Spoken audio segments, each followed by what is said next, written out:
빌립보서 2장 5절부터 8절까지 말씀입니다. 함께 공독하겠습니다. 너희 안에 이 마음을 품으라. 곧 그리스도 예수의 마음이니 그는 근본 하나님의 본체시나 하나님과 동등됨을 취할 것으로 여기지 아니하시고 오히려 자기를 비워 종의 형체를 가지사 사람들과 같이 되셨고 사람의 모양으로 나타나사 자기를 낮추시고 죽기까지 복종하셨으니 곧 십자가에 죽으심이라. 아멘. 메리 크리스마스. 기쁜 성탄입니다. 오늘 말씀에 주님께서 사람들과 같이 되셨고 사람의 모양으로 나타나셨다라고 말씀하고 있습니다. 사람들과 같이 되시고 사람의 모양으로 나타나기 위해서 예수님이 이 땅에 아기 예수로 오셨습니다. 그 아기 예수로 오신 그 주님을 우리가 기쁨으로 맞이하고 기념하는 날이 성탄 주일입니다. 주님이 이 땅에 오셨습니다. 그리고 사람이 이 땅에 태어났다라고 말하면 생로병사라고 말하잖아요. 그래서 중간에 어떻게 됐든지 태어나면 인생은 다 죽게 마련입니다. 이 땅에 오신 예수 그리스도 어떻게 오셨습니까? 말구유로 오셨습니다. 가장 낮은 자리로 오셨습니다. 자기를 낮추셨는데 어디까지 낮추셨느냐? 가장 낮은 그가 누울 자리가 없어서 말구유에 오셨습니다. 그리고 예수님은 대도시가 아닌 나사렛이라는 작은 동네에서 목수의 아들로 자라나셨습니다. 그의 아버지 요셉이 일찍 세상을 떠났기 때문에 예수님이 맏아들로 어머니와 동생들의 생계를 책임져야 했습니다. 예수님이 공생애를 시작하는 30세가 되기 전에 예수님은 나사렛에서 이름 없는 목수로 사셨습니다. 그리고 마태복음 3장에 보면 예수님이 요단강에서 침례 요한에게 침례를 받음으로 그의 공생애를 시작하십니다. 예수님이 침례 요한에게 침례를 받으러 왔을 때 침례 요한이 깜짝 놀라면서 내가 당신에게 침례를 받아야지, 내가 어떻게 당신에게 침례를 줄 수 있습니까? 라고 거절하지요. 그런데 예수님은 나에게 침례 주는 것을 허락하라. 이와 같이 하여 모든 의를 이루시는 하나님의 모든 의를 이루는 것이 합당하리라 하시면서 침례 요한에게 침례를 받으십니다. 침례 요한이 준 침례는 죄사함을, 그러니까 죄를 기억하게 하는 침례였습니다. 그러니까 죄인들이 와서 자신의 죄를 침례 요한에게 말하고 그리고 침례를 받았습니다. 그런데 예수님은 하나님의 아들이죠. 그가 죄를 짓지 않았기 때문에 요한이 주는 침례를 받을 필요가 없습니다. 그런데 예수님은 그 침례를 받으셨습니다. 왜요? 그가 죄인의 하나같이 되셔서 우리가 같은 모양으로 하나님과 동등됨을 취할 것으로 여기지 않고 죄인과 같이 그가 침례를 받으셨습니다. 하나님의 아들로서 받을 수 있는 특권을 내려놓으시고 이 땅을 살아가시면서 죄인들이 겪어야 되는 모든 그 아픔과 그 모든 고난을 그가 감당하십니다. 왜 나를 낳으셨나요? 이런 얘기하죠. 태어났으면 인생에 고난이 있습니다. 고난이 있고 인생은 언젠가는 죽음을 맞이하게 됩니다. 예수님이 인간의 몸을 입고 사람의 모양으로 이 땅에 나타나셨다라는 말은 무엇을 전제합니까? 이 고난과 이 슬픔 속에 살아가시고 그는 언젠가 그의 육신이 죽음을 맞이할 것이다 라는 것이 이미 정해져 있는 것입니다. 그것이 이미 결정되어져 있는 것입니다. 예수님이 사역하셨던 이제 복음서의 내용들을 잘 살펴보면 예수님도 인생의 모든 아픔과 연약함을 경험하십니다. 고된 사역을 하다 피곤하셔서 풍랑이는 바다에 그가 배를 띄우시고 거기에서 배전에 기대어 잠이 드시기도 하셨습니다. 사마리아를 여행하실 때는 목이 말라서 우물에서 물을 마시고 먹을 것을 찾기도 하셨습니다. 예수님은 이런 말씀을 하셨죠. 여우도 머리 둘 곳이 있지만 주님 이 땅에서 자신이 편히 쉴 수 있는 곳이 없으셨습니다.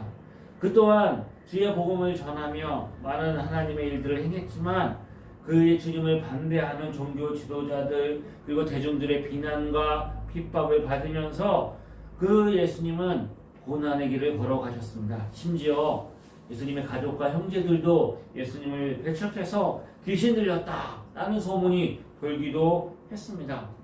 갈라디아 4장에 보면 예수님이 이 땅에 오셨는데 때가 참에 하나님이 그 아들을 보내사 여자에게 나게 하시고 성탄이죠. 그런데 어디에 나섰냐? 율법 아래 나게 하셨습니다. 율법 아래 나게 하셨습니다. 왜냐? 율법 아래 있는 자들을 속량하시고 우리로 아들의 명분을 얻게 하려 하십니다. 왕의 말이 곧 법입니다. 왕의 말은 곧 법이기 때문에 왕은 말에 어떤 법에 저촉되지가 않습니다. 그런데 나라가 기틀이 잡혀지고 뭔가 이제 나라가 세워져 나가면서 그 나라가 법을 세우게 되죠. 그러다 보면 왕도 그 법에 따라서 제약을 받게 되어져 있지요. 왕이 그 말에 제약을 받습니다. 그런 사람을 뭐라고 말합니까? 성군이라고 말합니다.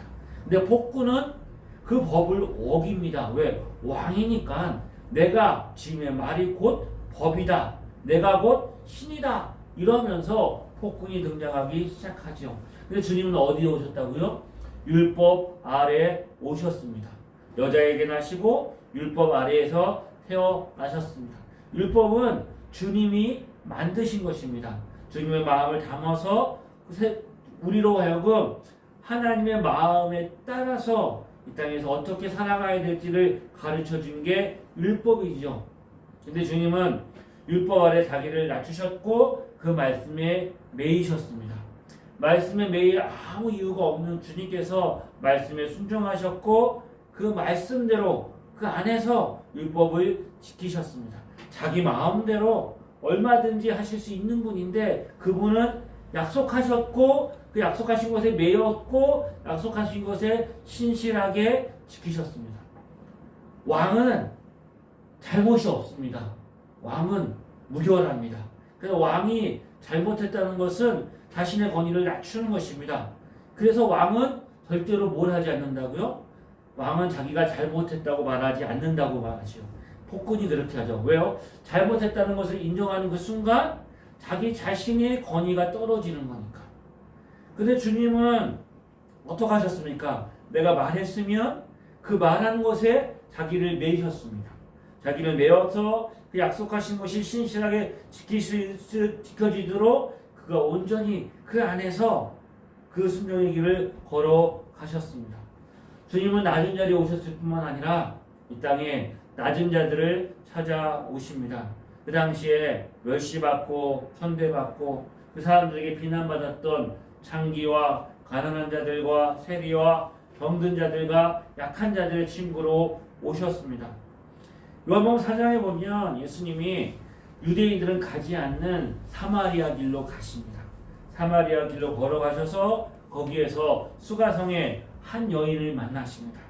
사람들이 피하여서 그 손가락질을 받아가지고 그가 사람들이 다니지 않는 대낮에 물을 길러왔던 그 여인, 행실이 나빠서 비난받는 그 여인에게 주님 찾아오셔서 그에게 물을 달라 말씀하십니다. 그리고 그 여인에게 마르지 않는 생명의 수, 예수 그리스도로 말미암아 구원의 역사를 그 여인에게 베풀어 주십니다. 주님은 능력이 있으셨습니다. 12군단이 되는 천사를 동원해서 모든 자신을 대적하는 사람들을 다 물리칠 수 있었지만 주님은 그 권한을 사용하지 않으셨습니다. 즉 자기를 낮추시는데 어디까지 낮추셨다고요? 십자가에 죽기까지 복종하십니다. 마지막 순간 예수님은 철저하게 고난을 받으시고 모욕을 당하시고 그가 고난의 십자가의 길을 걸어가셨지요. 어리석은 로마 총독 빌라도가 탐욕에 가득 찬 그 대사장들과 종교 지도자들과 무지한 유대 군중들의 압력에 못 이겨서 예수님을 십자가에 내어주고 예수님은 채찍을 받으시고 가시고 면류관을 쓰시고 십자가를 지시고 돌아가셨습니다. 예수님이 이 땅에 오셨습니다. 성탄의 기쁨이 있습니다. 기쁘다 구주 오셨습니다. 그 기쁨이 어떻게 우리에게 주어졌을까요? 예수님이 하늘의 영광의 보좌를 버리시고 이 땅에 오셔서 가시 면류관을 쓰셨습니다. 하늘의 권세를 다 내려놓으시고 우리에게 우리가 당할 고난을 그가 당하셨습니다. 주님이 이 땅에 오셨는데 오늘 본문에 보면 종의 형체를 가지고 자기를 비우고 낮아지셨다고 말씀하셨습니다. 종의 형체를 가지고. 왜 예수님이 이 땅에 오셨는데 그 오심을 종의 형체를 가지고 오셨다라고 표현을 했을까요? 종의 형체를. 왜냐하면 우리가 이 땅에 종으로 살기 때문입니다. 우리가 종이기 때문입니다. 종으로 매여 있기 때문입니다. 율법에 매여 있고 내가 이 율법을 지키면 생명을 얻고 구원을 얻지만 율법을 지키지 못하면 심판을 받게 되어져 있습니다. 멸망당하게 되어져 있어요. 자유함이 없습니다. 우리가 율법을 지킬 수 없기에 어떻게 되었습니까? 죄와 사망에 매여서 종로를 사다가 지옥 가는 운명으로 우리가 이 땅을 살아가게 되어져 있는 거예요. 그런 우리를 위해서 주님께서 어떻게 오셨습니까? 종의 모습으로 오셨습니다. 율법에 매이셨고 그 율법을 지키심으로 인하여서 하나님의 구원을 온전히 이루심으로 말미암아 우리를 위한 흠없고 점이 없는 하나님께 드려지기에 합당한 어린 양으로 이 땅에 오셨습니다. 죄로 인하여서 하나님과 관계가 깨어진 이 인생들에게 겪어야 될 모든 아픔과 외로움과 슬픔과 고난과 이 모든 것을 자신이 몸소 겪음으로 인하여서 우리에게 주신 구원이 얼마나 참되고 복되고 아름답고 귀한 것인지를 주님의 생애로 우리 가운데 보여주셨습니다. 그래서 주님을 믿는 우리에게 예수 그리스도가 이 땅에 오심으로 얻게 되어지는 가장 큰 은혜와 소망이 무엇이냐? 고린도후서 1장에 보면 이런 말씀이 있습니다.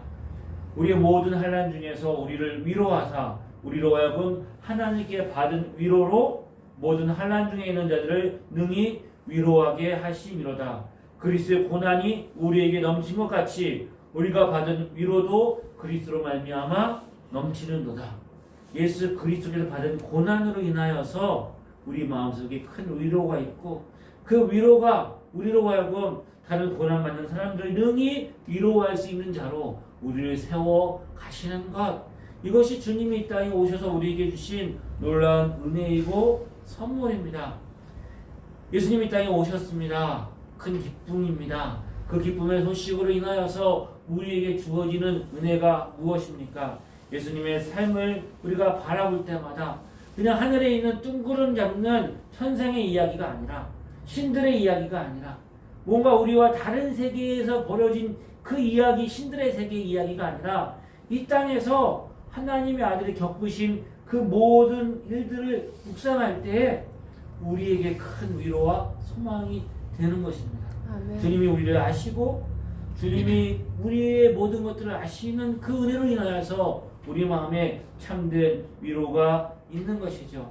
이 땅을 살아가며 겪는 우리의 모든 슬픔과 아픔과 외로움을 주님이 아십니다. 그래서 그 위로가 우리에게 넘칠 뿐만 아니라 놀랍게도 그 받은 위로로 말미암아 다른 사람들을 찾아가서 고난받는 자를 위로하고 그들을 격려하고 세울 수 있는 놀라운 은혜가, 그 놀라운 능력이 우리 안에 주어지게 되는 거죠. 사도 바울은 이 빌립보를 쓰는 동안에 로마 감옥에 있었습니다. 근데 그를 후원하고 바울을 위해서 기도했던 빌립보 교회가 분쟁이 있습니다. 시기하고 다툼과 분쟁이 있습니다. 그래서 사도 바울은 그들에게 복음 안에서 하나가 되라고 말하고 있어요. 모든 일에 다툼이나 허용으로 하지 말고 한 마음으로 하나가 되어서 복음으로 합당하게, 그래서 남을 나보다 낮게 여기는 게 아니라 낮게 여기고, 그 사람이 아무리 내 눈에 보기에 부족하고 연약하고 허물이 많고 시기할 만하고 질투할 거 많고 흠이 많고 문제가 많더라도 그를 높여주고 그들을 품고 같이 하나 되어서 복음에 합당한 일을 행하며 살아가라고. 왜요? 그 능력이, 그리스도 예수의 마음이 우리 안에 있기 때문입니다. 그 마음을 품어라. 그것이 성탄이 우리 가운데 주시는 놀라운 은혜이고 하나님이 주시는 메시지입니다. 예수님 우리를 위해서 나아지셨듯이 예수님이 그 애를 다루는 하나님의 자녀들 성도들에게 나아지라고 말합니다. 자기 유익보다 다른 사람의 유익을 앞세우며 그렇게 살아라. 예수님의 마음을 품고 사랑하며 살아가라. 주님 말씀하십니다. 사람의 모양으로 나타나사 자기를 낮추시고 죽기까지 복종하셨으니 곧 십자가에 죽으심이라. 십자가에 죽으심이라. 예수님이 고난을 당하셨습니다. 그리고 고난 당하신 주님께서 또한 우리로 하여금 십자가를 지라 말씀하십니다. 누구든지 자기 십자가를 지고 나를 따르지 않는 자도 능히 내 제자가 되지 못하리라. 예수님이 이 땅에 오신 그 아름다운 삶, 그 예수님이 행하셨던 그 모든 일들이 우리에게 큰 위로가 되고 우리에게 참 예수님 바라보면 아름답다 말하죠. 근데 예수님의 삶의 모습을 보면 그런 모습만 있지 않잖아요. 고난 당하시고 배척당하시고 그리고 주님께서 십자가를 지시는 그 삶, 이런 분이 정말 모든 사람들이 보기에 우러러 보고 본받아와야 할 그분이 정말 안타깝게도 그의 생애가 비참하게 마감을 했다. 그러면서 주님의 죽음에 대해서 안타깝게 생각하고 그런 마음을 품으면서 주님을 보면서 우리 마음속에 그냥 슬픔이 가득하고 그런 마음이 우리 가운데 드는 것도 당연하지만 거기에서 머물러 있으면 안 되는 거죠. 주님이 그 모든 것들을 이기시고 주님이 그 삶을 통해서 하나님의 영광을 이루어 갔듯이 우리에게 당하는 모든 고난과 이 모든 것들이 예수 그리스도 말미암아 위로받음으로 기쁨이 넘치는 복된 성탄이 되기를 주님의 이름으로 축복합니다. 아멘. 이 땅을 사는 모든 사람들의 삶에 아픔이 있습니다. 그 큰 아픔은 인생은 언젠가 이 땅을 떠나가야 한다는 것입니다. 죽음을 맞이하게 되어져 있습니다. 사람이 태어나면 한번 태어나면 죽는 것은 정한 이치입니다. 근데 성경은 인생의 죽음의 결과가 그 원인이 어디 있느냐 말하면 인생의 죽음의 원인은 죄에 있다고 말합니다. 죄의 삭은 사망입니다.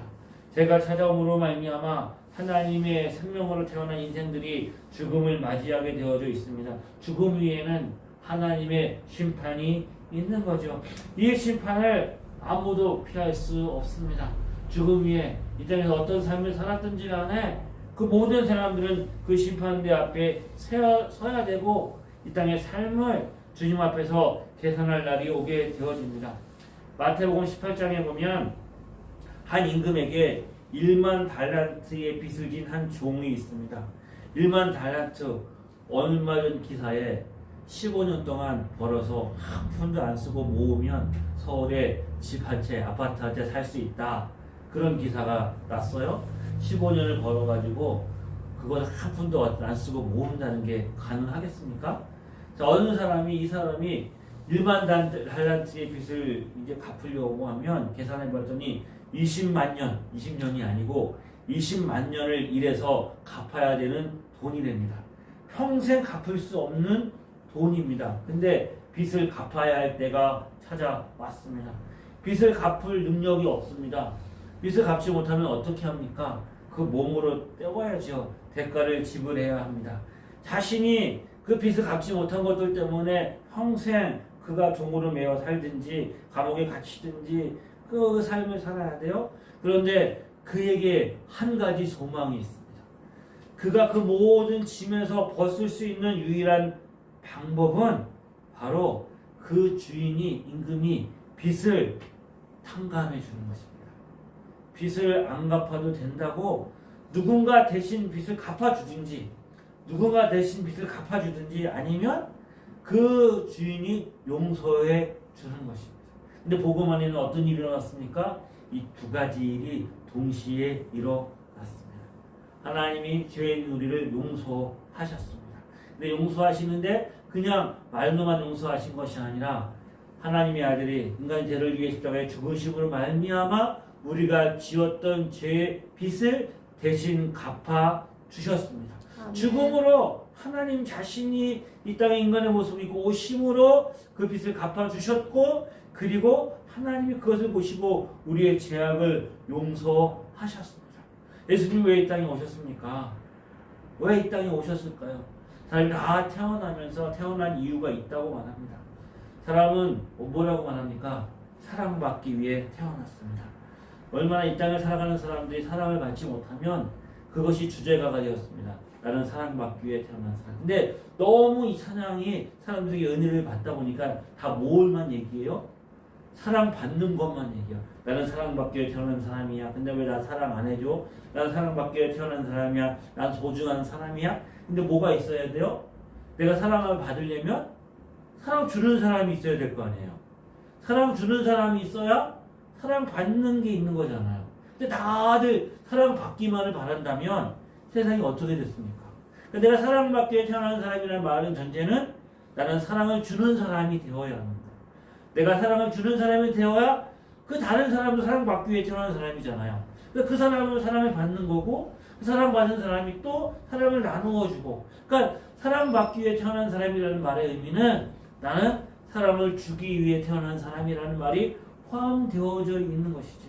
나는 사랑받기 위해 태어난 사람이고 그 사랑받기에 합당한 사람이지만 이미 내가 그런 사랑을 가진 자로서 사랑을 주는 사람, 사랑을 나누는 사람, 이런 사람이 되어져 하는 거죠. 예수님이 왜 이 땅에 오셨습니까? 예수님이 사랑을 주기 위해 오셨어요. 그 사랑을 주기 위해 오셨는데 그 사랑을 주기 위해서 예수님이 십자가에서 우리 모든 죄를 위해서 우리가 받아야 될 하나님의 심판, 하나님의 저주, 죄에 대한 형벌을 예수님이 대신 지시고 우리의 빚을 대신 갚아주시고 하나님이 우리의 죄를 용서하셨습니다. 인생은 다 죽죠. 예수님도 인간의 몸을 이 땅에 가지고 오셨으니까 그분도 뭐예요? 정해진 것은 그의 육신이 세상을 떠나는 죽음이라는 것을 전제되어져 있는 거예요. 죽음이 없으면 인생이 아니고 사람이 아닌 거죠. 예수님도 죽음을 가셔야 되는 거예요. 모든 인류가 다 죽는 거예요. 예수님도 포함해서. 근데 모든 인류가 죽는 죽음과 예수님이 죽는 죽음이 다르지요. 모든 인류는 자기의 죄 때문에 죽는데 예수님은 죄가 없으신데 모든 인류의 죄로 말미암아 십자가를 지셨어요. 한 사람 아담의 범죄로 말미암아 모든 사람이 지었는데 둘째 아담인 예수 그리스도의 십자가의 죽으심으로 말미암아 모든 죄인에게 구원의 길이 열려 주신 것이죠. 구약에 하나님의 은혜, 하나님의 가장 귀한 선물이 뭐냐? 율법을 주셨어요. 하나님의 백성이 있기에 합당한 율법을 지키라고 주셨어요. 근데 율법을 지킬 수가 있어요, 없어요? 온전히 율법을 지킬 수 있는 사람은 한 사람도 없어요. 그들이 하나님의 은혜와 하나님의 옆에 나가서 하나님의 자녀로 살 수 있는 길이 율법 안에 없어요. 그래서 하나님께서 그들에게 율법만 주신 것이 아니라 그들로 하여금 하나님께 죄를 용서받을 수 있는 제사를 허락하셨어요.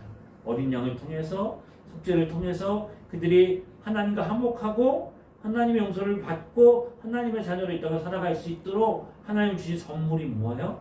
그게 바로 구약에 있는 제사, 제도입니다. 근데 이 길을 통해서 그 제사, 제도를 통한 하나님의 은혜가 무엇인지 우리에게 보여주시는 거죠. 그럼 신약에 하나님 우리 가운데 주신, 인류를 향해 주신 하나님의 선물이 무엇입니까? 그것은 바로 어린 양 대신 예수 그리스도였어요. 메리 크리스마스 성탄의 기쁨을 나누며 우리가 선물을 나누고 우리의 삶이 더 성탄이 되면 무엇인가 다른 흥분과 들뜸이 있습니다. 하나님 우리 가운데 큰 선물을 주셨기 때문입니다. 그 선물이 무엇입니까? 예수 그리스도가 이 땅에 오신 것입니다. 예수님 이 땅에 오심으로 인하여서 어두운 가운데 생명의 빛이, 구원의 빛이 임하였고 예수님이 이 땅에 삶을 통하여서 그 십자가의 죽으심을 통하여서 우리 죄를 용서하시고 그리고 하나님과 화목되어지고 하나님의 자녀로 이 땅을 살아갈 뿐만 아니라 영원한 천국에 들어갈 죽음 가운데서 소망이 있는 은혜가 우리 가운데 주어진 것이죠. 그 일을, 그 선물을 가져다 줄 수 있는 유일한 분은 예수 그리스도요. 안타깝게도 지금도 예수님이 오셨음에도 불구하고 예수님을 믿지 않고 다른 메시아를 기다리는 사람들이 있어요. 유대인들은 아직도 이 메시아를 그들이 이제 기다리고 있어요. 그리고 또 안타까운 사람들이 있죠. 예수 그리스도 하나님의 아들이 선물로 우리 가운데 주셨는데 다른 메시아를 섬깁니다. 다른 메시아, 다른 신을 섬기면서 그들의 삶이 하나님의 은혜와 기쁨과 영광을 누리기보다는 거기에 종이 되어 매여서 그들의 인생이 멸망의 길로 걸어가고 있는 사람들이 이 땅에 얼마나 많이 있습니까? 예수 그리스도로 말미암아 주어진 복음의 길이 우리 가운데 있음에도 불구하고 그 은혜를 누리지 못하고 살아가는 사람들에게 저와 여러분이 소망이 되어서 우리 인생을 통하여서 이 영광이신 예수 그리스도를 전하며 증거하는 복된 삶 저와 여러분이 되어지기를 소망합니다. 아멘. 우리가 이 땅을 살아가면서 우리가 이렇게 살아가는 것, 내가 지금도 이렇게 살고 있는 것, 나 혼자 내가 잘나서 내가 저절로 된 것 같지만 누군가 나를 대신해서 수고하고 땀을 흘리고 고생해서 얻은 결과로 저와 여러분이 지금 이렇게 살고 있는 거죠. 우리의 선배들이, 우리 어머니, 우리의 아버지, 우리의 그 할아버지, 우리의 그 선배들이 그 고난의 삶들을 살아왔기 때문에 우리가 이렇게 또 삶을 살고 있는 거고, 저와 여러분이 수고하고 노력하고 또 애쓰를 쓴 그 결과로 우리 자녀들이 그 나름대로의 삶을 살아가고 있는 것입니다. 그러니까 우리 다 빚진 자들이에요. 누군가의 수고로 인하여서 우리가 삶을 살아가고 있는 거죠. 우리가 구원받은 하나님의 자녀가 된 것도 그것이 그냥 저절로 이루어진 것이 아니라 내가 믿으면 구원받는다. 내가 믿었으니까 구원받은 거지. 믿음이 무슨 큰 자랑이나 되고 믿음이 큰 어떤 우리가 이런 그인 것처럼 우리가 생각하지만 그 믿음으로 구원받는 것이 저절로 되어진 것이 아니라 하나님의 아들이 자기를 낮추시고 사람의 모양으로 오셔서 종의 형체를 가지고 이 땅에 오셔서 죽기까지 순종하신 그 은혜의 역사의 결과로 말미암아 저와 여러분이 믿음으로 구원받는 은혜의 길이 열리게 된 거죠. 아멘. 그러므로 바울이 고백하는 것처럼 자기를 자랑하고 자기를 높이고 자기를 주장하며 살아가는 삶이 얼마나 어리석고 미련한 삶입니까? 자기를 낮추고 주님을 섬기며 그 주님의 은혜와 사랑을 나누며 그 하나님의 역사를 기대하며 살아가는 인생이 얼마나 귀한 인생이고 복 있는 인생입니까? 이 성탄을 맞이해서 예수님이 우리 가운데 오셨는데 우리 마음속에 주 예수 그리스도의 마음을 품음으로 이 성탄에 우리 마음속에 정말 하나님이신 은혜를 풍성하게 누리고 나누는 복된 삶이 되어지기를 주님의 이름으로 축복합니다. 아멘. 우리만 예수 믿고 구원받아 천국 가고 복을 누리고 그렇게 잘 먹고 잘 살려고 우리를 위해 예수님이 이 땅에 오신 것이 아니라 이 받은 귀한 기쁨을 우리가 우리 삶에 잘 품고 또 나누며 이 인생의 마지막 우리의 삶에 하나님의 영광을 위해 살아가는 복된 삶 저와 여러분의 있기를 소망합니다. 우리는 다 불완전합니다. 완벽할 수가 없어요. 완전하지 않아요. 우리 인생들은 다 질그릇과 같습니다. 우린 다 병든 자들이에요. 의원이 필요합니다. 우린 다 연약한 사람들입니다. 그런 우리를 위해서 예수님이 이 땅에 오셨고 십자가를 지셨습니다. 그 예수 그리스도의 마음을 품지 않으면 우리 인생을 이 땅에서 정말 기쁨과 영광과 풍성함과 은혜 안에 이 땅이 얼마나 아직도 죄악이 가득하고 서로 자신의 욕망을 쫓고 서로 비난하고 경쟁하며 그렇게 살아가는 이 세상 속에 사랑하며 섬기며 하나님의 자녀로 그 빛나게 살아가는 복된 은혜 저와 여러분에게 있기를 주의 이름으로 축복합니다. 기도하시겠습니다. 좋으신 하나님 아버지 은혜를 감사합니다. 참된 성탄의 기쁨이 이 시간 우리 가운데 넘쳐나기를 원합니다. 구주가 나셨습니다. 하늘의 영광이고 땅에 있는 자들에게는 무한한 평안과 기쁨과 소망이 넘치는 복된 성탄에 우리 마음속에 세상 무엇과도 바꿀 수 없는 큰 은혜가 넘치는 시간 되어지기를 소망합니다. 예수님의 이름으로 기도드립니다. 예수 그리스도의 은혜와 하나님 아버지의 크신 사랑하심과 성령의 역사하시고 인도하심이 기쁘다 구주 오셨네 성탄의 기쁨을 나누며 하나님의 자녀로 복 있게 살기를 소망하는 주의 자녀들 위해 지금부터 영원히 함께 하시기를 간절히 축원하옵나이다. 아멘.